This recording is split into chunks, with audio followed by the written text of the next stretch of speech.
อ่ะพี่น้องก็จะด่าเบาหลีหลายเด้อพี่น้องเนาะเพราะว่าเบาหลีน่ะก็ได้รับภารกิจจากผู้ใหญ่ใจะดีคือกันพี่น้องที่ว่าให้เฮาน่ะไปล้อมหัวแล้วก็ไปตันนะหนึ่งคือตันงัวตันควายเนาะพี่น้องแล้วก็ตันคนบ่อยากให้พลุกพล่านหลายแต่ว่าเรื่องตันนี่เฮาก็บ่ได้แม่นว่าตันสิคนจนสิเข้าบ่ได้จักดีได้พี่น้องถ้าพี่ชังสมมุติว่าเขาน้องตุ๊กน้องใช่เนาะบ่มีอันนั้นเอาเครื่องของออกบ่ทันเบิดว่าซั่นนะเครื่องของเขาเจ้านะก็สามารถเข้าไปเอาได้คือเก่าพี่น้องเอ้ยเนาะเพราะว่าเพิ่นตันไว้เพราะว่าเพิ่นตอนนี้นะเพิ่นสิขายก็ว่าได้พี่น้องขายแล้วก็สิมีแผนการว่าอาจสิไปซื้อบ่อนใหม่บ่หรือว่าจังใดหั้นน่ะแล้วก็รอเบิ่งอีกทีแต่ว่าหลักๆก็คือเพิ่นแต่งให้เบาอีหลีนี่เข้าไปพัวพันแล้วก็ไปอันเฮ็ดในจุดๆนี้พี่น้องเนาะก็บ่อยากให้ FC น่ะด่าเบาอีหลีว่าไปปั้นป่วนจังซั่นจังซี่นะบ่ให้เว้าก็ยากพี่น้องเนาะเบาอีหลีก็ได้รับภารกิจคือกันเนาะพี่น้องเนาะหาถึงไปเอ้าฝากไว้พี่น้องฝากติดตามเบาโอลิแหน่เด้อพี่น้องเบิดสุผู้สุคนสบายดีเด้อพี่น้องทักทายสบายดีพี่น้องเบิดสุผู้สุคนเบิดสมองสุบอนพี่น้องเอ้ยเนาะมื้อนี้ว่าลิก็สิออกมาเว้าเรื่องอันนั้นพี่น้องเนาะเรื่องอันบ้านน้องแต่เนาะพี่น้องเนาะเรื่องบ้านน้องแต่นี่เบาโอลิเมื่อวานนี้เนาะเมื่อวานนี้เฮากับได้ไปตันหัวไว้แหละตามที่เพิ่นบอกเนาะไปเบิ่งว่าซั่นซะไปเบิ่งว่าเพิ่นมันหัวน่ะมันเป็นแนวใดทางเบาลีน่ะได้รับภารกิจจากผู้ใหญ่ได้พี่น้องเอ้ยบ่แม่นว่าเฮาไปโดยพลการโดยไปซื่อๆไปแบบถ่ายละล่านะพี่น้องว่าเพิ่นมอบให้เฮานะก็ไปเบิ่งหัวให้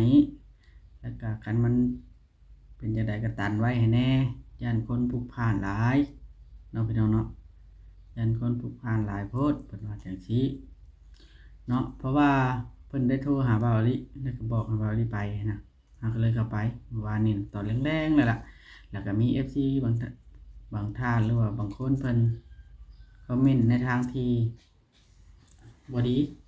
ว่าถ้าบางคนก็ว่าเบาลีไปสร้างความปั่นป่วนอีหยังจักอย่างนี่แหละมันบ่เกี่ยวดอกพี่น้องเนาะเฮาไปแบบนั้นก็บ่เกี่ยวบ่ได้ปั่นป่วนอีหยังดอกบ่ได้แม่นสิปั่นป่วนเนาะพี่น้องเนาะคือเฮาไปเฮาก็โทรบอกผู้ใหญ่แหน่โทรบอกอันน้องแต่แหน่เนาะผู้ใหญ่บอกแต่ว่าบ่เห็นแต่พ่อบ้านมื้อวานนี้ว่าเพิ่นบ่อยู่เนาะเพิ่นไปเวียกแล้วเฮาก็บ่ได้ท่าเพิ่นเพราะว่าเพิ่นสิกลับมาตอน 5-6 โมงพู้นเด้เฮาไปตอน 4 โมง 3 โมง 4 โมงเนาะฝนมันสิตกพี่น้องเอ้ยก็เลยบ่ได้เห็นเพิ่นว่าทุกครั้งที่ไปสมมุติว่าไปบัดนี้ก็คือว่าง่ายซะเรือนหลังนั้นน่ะปิดไว้ล่ะถ้าบ่จำเป็นล่ะบ่อยากให้ไปเข้าไปเนาะตามที่ผู้ใหญ่เพิ่นบอกว่าบ่อยากให้เข้าไปก็ไปถ้าบ่จำเป็นนะพี่น้องเนาะถือว่าเพิ่นมอบหมายให้เบาลีนี่ไปอันตันว่าง่ายๆซะตันทั้งนั้นงัวทั้งควายพร้อมเนาะบ่อยากให้มันพลุกพล่านหลายเพราะฉะนั้นถ้าอยากให้หัวน่ะกันตันไว้แล้วบ่อยากให้คนพลุกพล่านหลายแล้วบ่อยากให้คนเข้าปานใดเพราะว่าเดี๋ยวนี้เนาะเดี๋ยวนี้น่ะเพิ่นมีแผนการอยากอะนะอยากอันอยากขายที่ดินในตอนนั้นน่ะพี่น้องเนาะขายให้คนในหมู่บ้านเพิ่นแหละเนาะอยากขายที่ดินในตอนนั้นจะขายว่าเพิ่นผู้ใหญ่ได้พี่น้องเอ้ยผู้ใหญ่ใจดีแล้วเพิ่นสิขายแล้วก็เพิ่นมีแผนว่าเพิ่นอาจสิไปซื้อบ่อนใหม่บ่เพื่อเอาเงินส่วนที่ขายได้น่ะไปซื้อบ่อนใหม่เพราะเพิ่นอยากตัดปัญหาตัวที่ว่ามันวุ่นมันวายพี่น้องญาติกันนี่เรื่องน้องตุ๊กน่ะเพิ่นอาจสิให้น้องตุ๊กอะนะเนาะให้น้องตุ๊กออกจากดินตอนนั้นอยู่แล้วเพราะว่าน้องตุ๊กเรามีผัวแล้วก็เราเลือกที่อยู่นำผัวแล้วตั้งแต่แรกทางผู้ใหญ่เพิ่นก็เลยว่าสิขายแล้วก็ถ้าเป็นไปได้ก็เอาเงินไปซื้อบ่อนใหม่ไว้ให้พี่ไว้ให้น้องเขาอยู่คือเก่าหั้นล่ะพี่น้องเนาะไว้พี่ให้น้องเขาอยู่คือเก่าหั้นล่ะว่าซั่นซะเพราะว่ามันวุ่นวายหลายเรื่องเนาะ หลายเรื่องถ้ามันวุ่นวายหยังแน่ล่ะเว้าอีหลีก็บ่เข้าใจกันก้นเอาต้นมะม่วงกันแน่เนาะมะม่วงใกล้สิเป็นแล้วเราไปก้นเอาอะสิประมาณนี้แหละ แล้วก็ผู้หลักผู้ใหญ่ผู้เพิ่นซื้อดินซื้อดอนให้ผู้เพิ่นเฮ็ดเรือนเฮ็ดชานให้ก็บ่คักบ่แน่ในใจเฮ็ดแบบนั้นโดยที่บ่ได้แจ้งก่อนนะว่าสิทั้งที่ต้นม่วงมันใหญ่แล้วแต่ว่าเพิ่นก็ไปก้นเนาะพี่น้องเพิ่นก็บ่ค่อยสบายใจปานใดก็เลยแบบเบาๆลินำไปปิดไว้จ้าเพิ่นว่าน่ะปิดไว้ก่อนแล้วถึงปรึกษากันอีกทีเรื่องขายเรื่องอีหยังก็ได้ว่าเพิ่นจะขายอยู่แล้วจะขายแล้วไปซื้อบ่อนใหม่บ่แม่นว่าเพิ่นอยากเอาคืนเด้พี่น้องเอ้ยเพิ่นบ่ได้อยากเอาคืนผู้ใหญ่น่ะเพิ่นอยากขายแหละเพิ่นสิเอาเงินน่ะไปซื้อบ่อนเก่าแล้วนะบ่อนใหม่น่ะเป็นบ่อนเก่าแล้วดินพ่อดินแม่แล้วแต่กี้ตั้งแต่บ่เตียงซื้อให้เด้พี่น้องตั้งแต่ดินของป้าแตวที่อันเสียชีวิตนั่นล่ะพี่น้องอยู่บ้านดงมะแง้วเนาะเพิ่นก็เพราะว่าน้องแต่น้องติ๊กน้องมิกน้องตุ๊กนี่พี่น้องเขาเจ้าก็อยู่ดงมะแง้วเบิดนะสิกลับมาอยู่บ่อนเก่าเป็นกันดีเพราะว่าอยู่หั่นน่ะพี่น้องทางเพิ่นว่ามันแบบมันรบกวนกันนะเพราะว่าอยู่หั่นมันมีอดีตเนาะพี่น้องเนาะอดีตที่ดีแน่บ่ดีแน่เพิ่นก็เลยน้องแต่ก็เลยว่าบ่อยากอยู่ปานใดเนาะเพิ่นก็เลยตัดสินใจแบบนี้ก็ดีได้พี่น้องยังมีผู้ใหญ่ที่ว่าอยากซอยน้องแต่ซอยน้องๆกับเพิ่นนะทาง FC ก็ให้เบิ่งไปนำกันพี่น้องเรื่อยๆว่าสิเป็นจังใดเบิ่งไปเรื่อยๆนำกันเนาะว่าสิออกมาแบบใดก็ได้พี่น้องเอ้ยเบาลิก็ว่าน่าจะถูกอยู่พี่น้องเอ้ย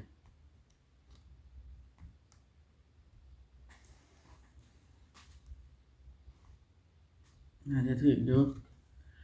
มันเบาลิ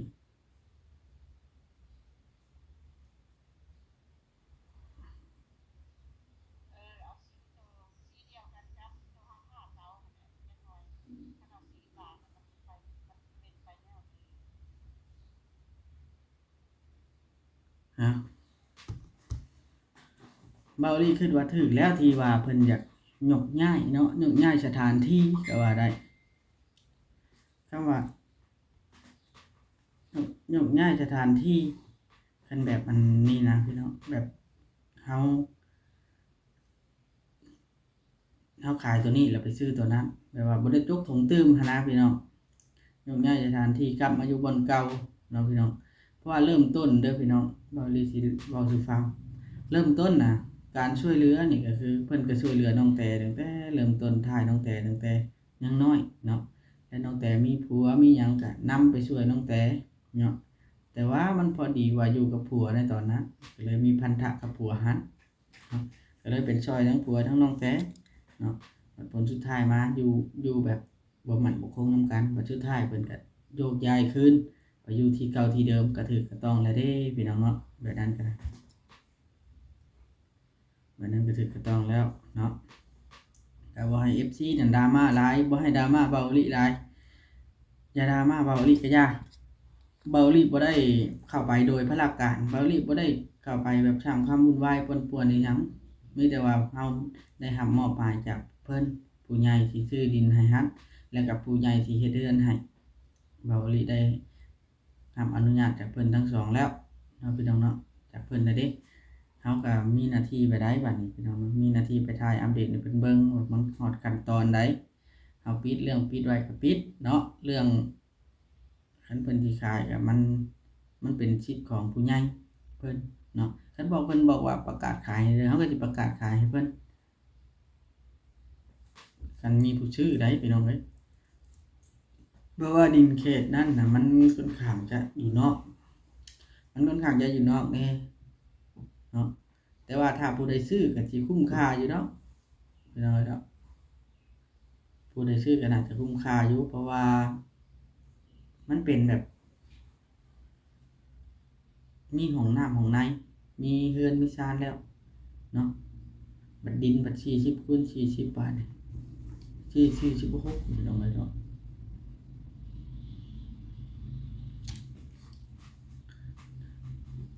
มันมันกว้างพี่น้องดินน่ะกว้างอีหลี40คูณ40อะกว้างคักนะครับ ดินอยู่ดงมะแง้วนี่อยู่เงินนอกเก่าน้องแต่นี่จะเท่าใดแล้วพี่น้องเนาะบ่เกิน10ปลายคูณ20บ่เกิน20คูณ10ปลายนี่บ่พี่น้องเนาะบ่แน่ใจคือกันแต่ว่ามันค่อนข้างจะแคบกว่าอยู่หันแต่ว่ามันเป็นอยู่ใกล้เรือนคนเนาะพี่น้องเนาะอยู่ใกล้เรือนคนอยู่ใกล้ไฟฟ้าอยู่ใกล้เบิดทุกอย่างเนาะเป็นดินพ่อดินแม่เป็นดินมูลดินมั้งก็ว่าได้เป็นดินที่พ่อที่แม่ล้มหายตายจากใส่เนาะเพิ่นก็มีความผูกพันในดินตอนนั้นแหละเบาลีว่าเนาะพี่น้องเนาะ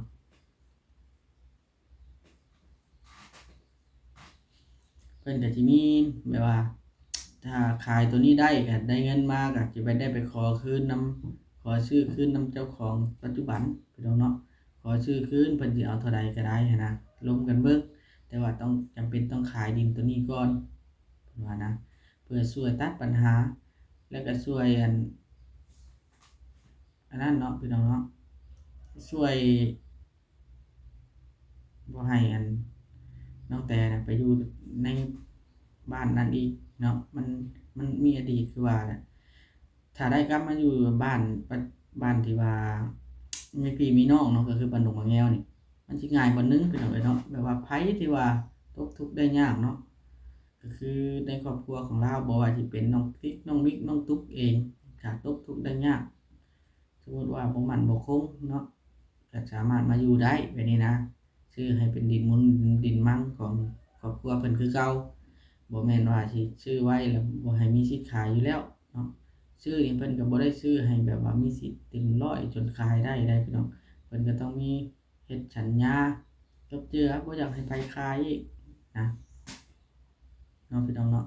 เพราะว่าคนเฮานี่คันบ่มีบ่อนอยู่นี่มันยากมันบ่คือเด้เฮามีดินรวงหลายเนาะพี่น้องต่อไปสมมุติว่าน้องแต่อาจสิมีลูกมีเต้าไป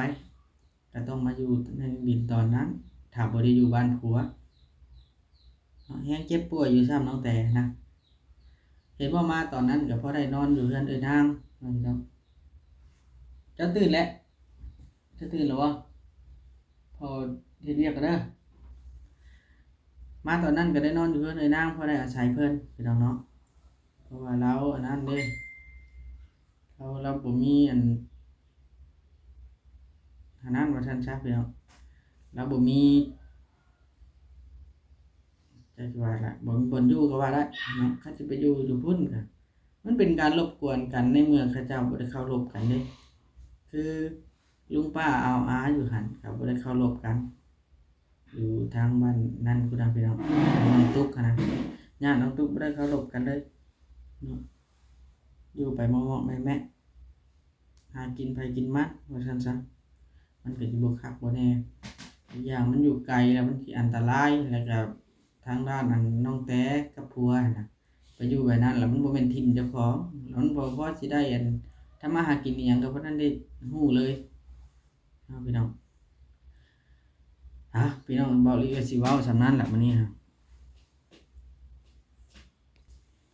นี่ล่ะพี่น้องเนาะอันนี้ที่ว่าเบาอีออกมาเว้านี่บ่ได้แม่นมีเจตนาอิหยังดอกพี่น้องมีแต่ว่าเบาอีน่ะบ่อยากให้ดราม่าเบาอีหลายเฮาก็ได้รับภารกิจจากเพิ่นแล้วพี่น้องเนาะเฮาก็ได้รับภารกิจจากเพิ่นก็ไว้มกไว้ใจเบาอีหั่นล่ะถึงว่าเบาอีสิเป็นคนกะลอกกะแลกแน่น้อยหนึงก็เพิ่นก็เฮาได้คุยกับเพิ่นซุมื้อแล้วก็เฮาได้อธิบายให้เพิ่นฟังแต่ละเรื่องนะพี่น้องเพิ่นก็เข้าใจเฮาเป็นคนกะลอกกะแลกอยู่แต่ว่าเฮาก็บ่ได้เคยแบบว่าเฮาแบบคิดจังใดเฮาก็ว่าจังซั่นนะพี่น้องเนาะมักเว้าหยอกเฮาก็มักเว้าหยอกแต่ว่าเฮาก็ฮู้การฮู้งานเฮาตัวใดที่เฮารับผิดชอบแล้วเฮารับผิดชอบอย่างเต็มที่งานตัวใดก็ตามที่เบ้าอีหลีได้รับผิดชอบนี่เบ้าอีหลีสิรับผิดชอบอย่างเต็มที่เลยเนาะพี่น้องเนาะก็คือเว้าเบ้าอีหลีเว้าล่ะเฮาได้รับหน้าที่นำเพิ่นเฮาก็ต้องปฏิบัติหน้าที่ให้เพิ่นอย่างเต็มที่เพิ่นจังสิได้ไว้ใจเฮาเนาะพี่น้องถือว่าเพิ่นได้รับเพิ่นอนุญาตให้เฮาเข้าไปแล้วก็เพิ่นแต่งเวียกให้เฮาเข้าไปเนาะพี่น้องเฮาผู้เป็นน้องนุ่งเพิ่นเป็นลูกเป็นหลานเพิ่นได้เฮาเฮ็ด YouTube เฮาก็พออยู่ได้นำผู้หลักผู้ใหญ่ใจดีเพิ่นก็เบิ่งโลดพี่น้องเนาะยอดวิวเบาอีมันบ่ได้มีปานใดได้พี่น้องเนาะแต่ว่าก็พอได้ลางเทื่อก็ได้เงินเติมน้ำเมือกน้ำมันน้ำเพิ่น อันนี้ก็ได้เฮาบ่ได้ลืมเพิ่นเนาะว่าเพิ่นซัปพอร์ตซำใดเฮาฮู้เนาะพี่น้องก็อยากให้ FC น่ะอย่าอย่าให้เบาลิกอย่าเนาะพี่น้องเนาะเอ้าโอเคพี่น้องสำหรับคลิปนี้นะเฮาสิได้ขอตัวก่อนถือว่าผิดพลาดประการใดก็ขอโทษขออภัยไว้ณที่นี้พี่น้องเอ้ยเนาะแล้วก็อันนั้นพี่น้องเนาะมื้อแลงเวลาจังสิได้ไปเบิ่งอีกเพิ่นว่าให้ไปมัดคักๆให้เด้อเพิ่นว่านะได้บ้านไปเฮ็ดคักๆให้แน่ทั้งผู้ใหญ่ใจดีเพิ่นบอกให้ไปคักๆให้แน่แต่ว่าไปพัวพันพ่อบ้านแน่น้อยหนึงเพิ่นว่านะบ่อยากให้ความให้กายทางในบ้านเพิ่นแนวใดก็ได้อยู่นำบ้านนำเมืองอยู่นำกฎหมายกฎระเบียบบ้านมีกฎระเบียบบ้านเมืองมีกฎระเบียบเมืองพี่น้องเอ้ยเนาะแต่ว่ากฎหมายเดียวกันแต่ว่ากฎระเบียบนี่แต่ละระเบียบมันต่างกันกฎหมายอันเดียวกันแต่ว่าระเบียบมันต่างกันคือครอบครัวคือกันระเบียบครอบครัวกฎหมายกับกฎระเบียบนี่จะต่างกันอยู่พี่น้องเนาะแล้วแต่เพื่อความสงบสุขของหมู่บ้านนั้นๆเพื่อความสงบสุขของครอบครัวนั้นๆก็คือกฎระเบียบนี่แหละให้เข้าใจนะฮะพี่น้องเนาะ FC บางคนเพิ่นว่าคือบ่ไปถ่ายไอ้จอยนำอันทีมงานก็คือเว้าอีเว้าล่ะพี่น้องเนาะนึงคือเฮาได้รับภารกิจเฮ็ดเรือนเฮ็ดชานให้ผู้เพิ่นบ่มีอยู่พี่แน่แล้วก็มันไกลแน่เฮาสิแล่นไปแล่นมามันก็ไกลถ้าเฮาแล้วเวียกแล้วการเฮาก็ไปนำหมู่คือเก่าพี่น้องเอ้ยเนาะเฮาบ่ได้แม่นว่าสิบ่ไปนำหมู่นะก็ไปคือเก่าล่ะพี่น้องเท่าแต่ว่ายามที่ว่าบ่ได้ไปนี่ก็มันติดเวียกไผเวียกมันเนาะพี่น้องมีเวียกไผเวียกมันอยู่นะแต่ว่าเฮาก็เวลาพบพ้อกันก็คือเก่าพี่น้องเนาะยามว่างไปนำกันคือเก่าน่ะบ่ต้องห่วงดอกน้องเอ้ยเนาะกันไปนำหมู่นำกูน่ะไปนำอยู่แล้วแนวใดก็ได้เฮาโทรหากันซุมื้ออยู่แล้วว่าไผสิไปทางใดไผสิไปทางใดแล้วก็ไปนำกันมีโอกาสก็เอ้าบ่หลายใหญ่ห้างอีหลีพี่น้องเอ้ยเนาะไว้มีโอกาสจังสิออกมาเว้าอีกเทื่อนึงพี่น้องสบายดีเด้อพี่น้องเนาะ